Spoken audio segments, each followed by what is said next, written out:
Markus, the floor is yours. Yeah, thank you very much to the organizers for not only organizing the conference, but also for allowing me to put in a little commercial about the journal that you should all publish in. And what I try to do, or the purpose of this talk, is basically to tell you about how Laterality is doing, and second, to convince you that in the future, you should actually send your best papers to the journal. The title, Laterality, Asymmetries of Brain, Behavior and Cognition, State of the Union, is a title that I found in the program. It wasn't my title, but I liked it, so I changed it on the slide. Okay, so when I say we want to publish you in the journal, then I should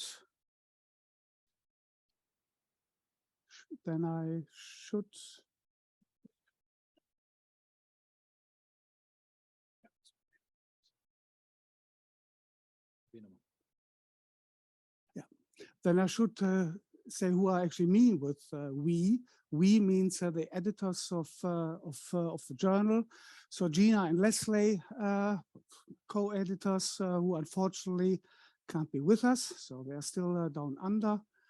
And also Gilly Forrester is our book reviewer, book review editor. And I remember from the past how much work this actually is to convince people to read big books about laterality and then also write a few pages about it. So thanks, Gilly, for your hard work. And also, last but not least, our managing editor, Elsa Marx. She's employed by Taylor and Francis, and she also deals with the journal. And whenever we have complaints about the production, etc., then she's our first point of contact. So obviously, we couldn't do all the work by ourselves. About 2.5 years ago, we decided to have to ask some of you to become consulting editors. So many of the consulting editors shown here, who actually do reviews for us or help us in many other ways, are actually attending this conference.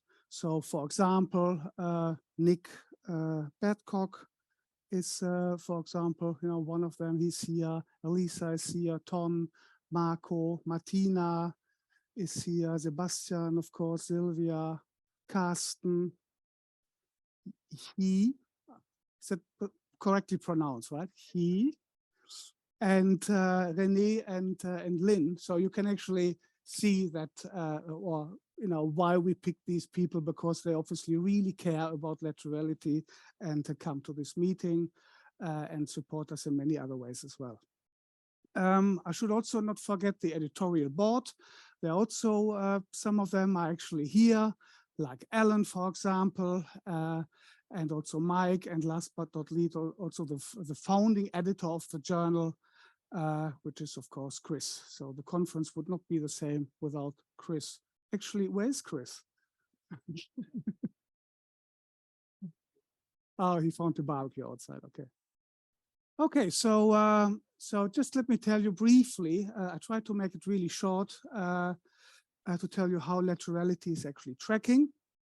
So this is just to show you the article downloads of laterality and how they actually developed over the years. So you can see here that between 2015 and 2018, the journal was founded in 1996. So in the between 2015 and 2018, every year we got about 20,000 downloads, and then this has actually changed significantly. I don't think that has anything to do with the editors. I think that has more to do with the way the world is changing and the usage of social media, etc. But nevertheless, I think it's a very good sign, because downloads translate into obviously reputation of the journal and papers, and obviously that is exactly what we want.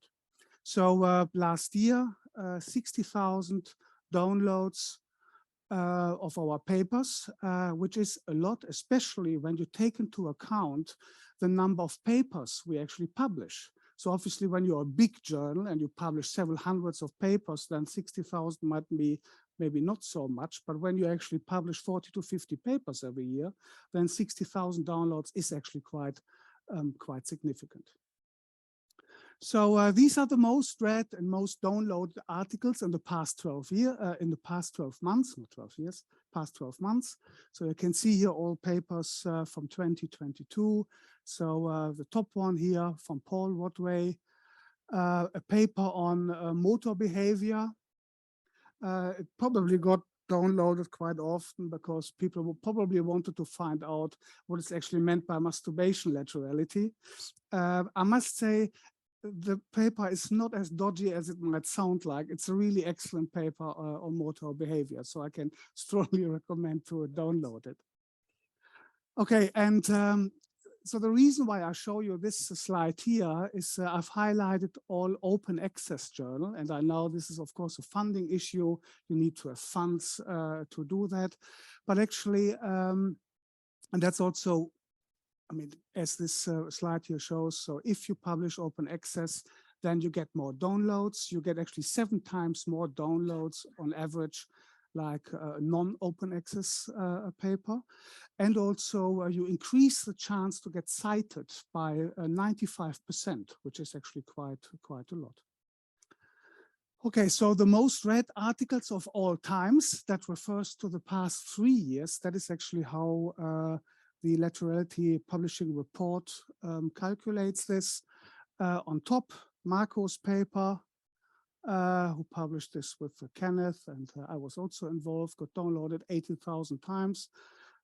This is obviously not only an open access paper, but also a review paper, and they get obviously downloaded quite a lot and attract many readers.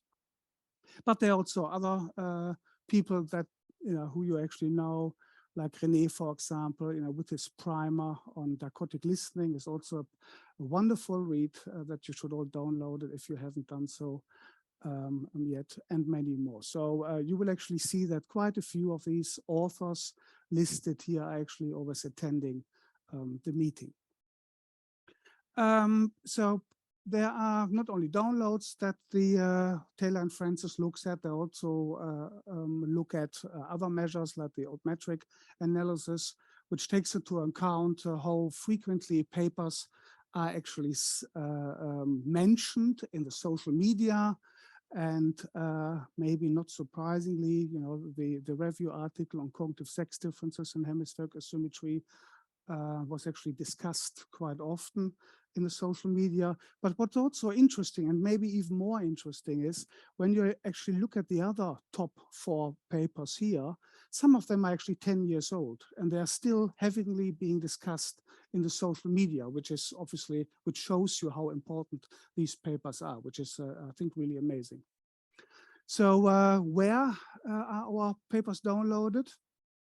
So 44% are downloaded in Europe, followed by North America, 25%, Asia, 16%, and Australasia, 12%.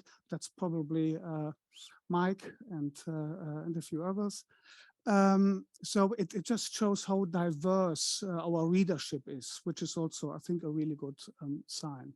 So where exactly, when you break this down by countries, top of the list here, United Kingdom, and that's not just me who downloads papers, followed by the United States, Australia, Canada, China, the Netherlands, Germany, Italy, Turkey, and India. So it's a really diverse readership, which I think is excellent, and that's exactly what you want. When you actually break it further down to specific institutions, then it's quite interesting that the top of the list, University of South Florida. I don't know anyone in South Florida, so I have no idea who is actually interested in that work. But other places like here, Victoria University of Wellington, for example, or University of Groningen, for example, I think that makes all sense, especially when you use one paper, for example, for your classes when you teach and ask students to download it, depending on how many students you have, that obviously has a massive effect. Okay, so where do laterality authors come from? So they actually come mainly from the US, followed by the UK, Germany, Canada, Australia, Italy, Japan, Norway, of course, New Zealand, and so forth. So again, showing it's not only a very diverse readership, but also a very diverse author. Authors, it's also a very diverse group. So who publishes in Laterality? That's also interesting. So we know exactly who of you has not published in the journal. And this is actually the top list, and there are a few names that are familiar here. Mike Nichols, for example, Alan Beaton, Sebastian, Lauren is also here.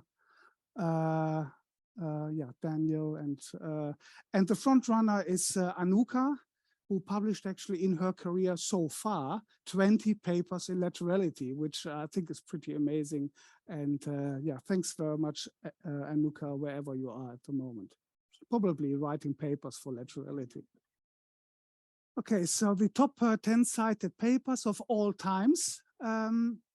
So top of the list, maybe not so surprisingly, is actually the paper published in 2014, the short form of the Edinburgh Handedness Inventory. So obviously there's a need for being more efficient in measuring laterality, although it obviously also has other issues then. But yeah, so the revised version based on the confirmatory factor analysis was published and got cited 287 times. And there are a couple of other papers, and I just wanted to show you why I will later try to encourage you to maybe also submit review articles to Laterality, because they are actually well cited. So here, for example, there are 3 very influential papers by the usual suspects here, Chris and Phil Bryden, Victoria Byrne, and also Daniel. So these are review papers, and obviously they get actually cited a lot. But also I want to say, and that is actually what Leslie, Gina, and I try to encourage even more. This is a journal. This is a paper, a journal that hosts papers from animal, so from human and non-human species, and that's actually really what we want to promote. And you can see this is the right outlet for colleagues who actually publish on animals. So please send us more. Obviously, recently we had a special issue focusing on animal research that Leslie and others edited. So please send us more papers. The good news is the impact factor. So the impact factor, obviously there are always fluctuations. This is when Mike stepped down as an editor.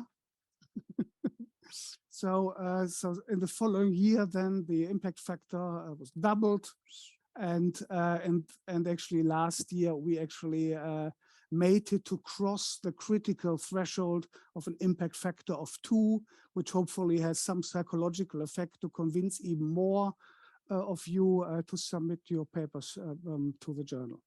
So I think this is, given that we are really a small journal and a niche journal, I think this is a really fantastic achievement. But obviously there are so many different matrices, so it doesn't make sense to just look at the Web of Science impact factor. So there are also others, like here, for example, the CITE score 2021 from Scopus, which actually takes into account not only the past 2 years, but actually looks at 4 years. But also here, we have actually increased. So I think this is actually the highest CITE score the journal ever had. So I think we are really doing well. And in terms of they call it the CITE score best quartile, according to, at least to this matrix, we are actually a Q1 journal, which is fantastic, I think. So just let me say a few words about speed and acceptance. So it takes on average 26 days from submission to first decision. These are usually the rejections, I think. And then it takes 55 days on average from submission to first post-review decisions. And I know that Leslie, Gina and I, we are really trying to actually get quicker, because that's also, I think, a good seller for the journal. And on average, it takes 14 days from the acceptance to the online publication. So although we had some issues with the production team, with some individual papers, I think, or I hope that this has now been sorted out. And the acceptance rate is 47%, so that means we reject 53% of all papers.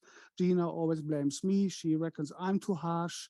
I think that's not true. I think Gina is too harsh, but who knows? We will not tell you. Okay, what else? So what can you do to help us to actually, to go to an impact of above 2, that's one thing, but to stay there, that's a completely different thing and very hard to do. And obviously we need your support for this. So what can you do? Please publish in Laterality. Don't send us the papers that got rejected elsewhere. Send us really your best papers if you can. Then this is actually a point that, because I pinched the original slides from Mike many years ago, and I'll update numbers, etc. And Mike had this wonderful statement in cite recent papers in Laterality, because the impact factor of 2022 takes papers into account from 2020 and 2021. So cite recent papers in Laterality, but Taylor and Francis told me, no, you can't say that, because that would actually mean you cheat and you actually influence the impact, so how the impact is actually calculated, etc. And obviously we don't want to cheat, so I will not tell you that you should cite recent papers in Laterality. Finally, promote your colleagues' work on social media. I know that, for example, Sebastian is very active in doing this, and that's fantastic. He talked about this earlier, and there are also a few others, Sylvia and many more. So please continue to do that. I think that's absolutely fantastic. So what exactly is it we are looking for? Obviously, empirical studies. So well-powered, applicable, pre-registered, well-written interdisciplinary studies. So send us really your good papers. I've mentioned review papers and also meta-analysis. So we also published those. And last week I was negotiating with Taylor and Francis if we could actually give maybe some incentives out for people submitting or colleagues submitting reviews, for example, or also submit a target or position paper. And I asked them, for maybe basically a fee, a waiver for open access. They told me it's legally extremely difficult. So they might not give out open access, but they might actually give us the PDF for free, and you can treat it like an open access journal. So they are okay with supporting that idea. Obviously, target and position papers. So, for example, 2021, the most cited paper was actually the opinion paper by Sebastian and others. So that was actually cited very well. And I must admit, when I received the paper, I first, which talks about the top 10, what was it, Sebastian? Help me. It was the future challenges, the top 10 challenges of future laterality research. And when I read this, Patrick was also involved, of course. And when I read this, I thought, sorry, but my top 10 looks completely different. But that's not a problem, because it's not about who's right or who's wrong. It's an opinion paper, and therefore it deserves a space, and it deserves to be discussed. So I invited 10 or 12 commentaries. Many of them are here. Ton, like for example, Lynn, and many more who contributed to this. And I think it really made a really nice package showing how vibrant the discussions and the opinions are. Some of them were really negative. That could also be But that's actually, you know, the right of free speech of a researcher, and I think that's how it should be. So overall, I think it was a really big success. Then special issues. I've already approached one person in this room and said, hey, what about a nice special issue? I know it's a lot of work, but if anyone else has ideas about special issues, please bring them to Gina, Leslie, and me, and we have an open ear and discuss the options. I think that would be really fantastic to publish more special issues. What else? Oh yes, I obviously forgot again, sorry, the best practice and consensus papers. I think this is a fantastic idea, and I think the consensus is something that's really needed, and I think it's also what that's at least what G actually mentioned earlier, that when you look at these specific areas or the specific techniques that were investigated, the consensus was actually quite high, and that's actually promising. And obviously, I think we need to get consensus in other areas as well. So we were discussing, I mean, this paper is explicitly on human research.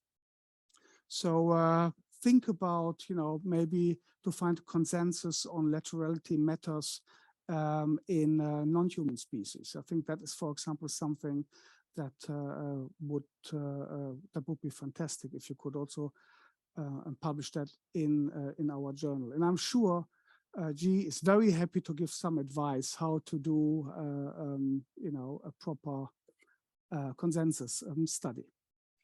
Yeah, last but not least, to briefly mention registered reports, because we do offer them. So far, I have received one paper, but obviously, you know, it would be fantastic to get far more of them, because I think our journal should support, go with the time, and follow the transparency and openness strategy, which is really, really required in science, I think. We also, you know, when you publish with us, please don't forget our data sharing policy, you know, that we would really like you to share the data or make them available for other authors, etc. Okay, so that is actually what I wanted to say about the journal. And finally, I want to say thank you very much to you all for submitting papers and for reviewing all the papers. So I know how much work that is, and it's really fantastic that you support the journal in that way. So thank you very much. And yeah, and I pass on to Marco.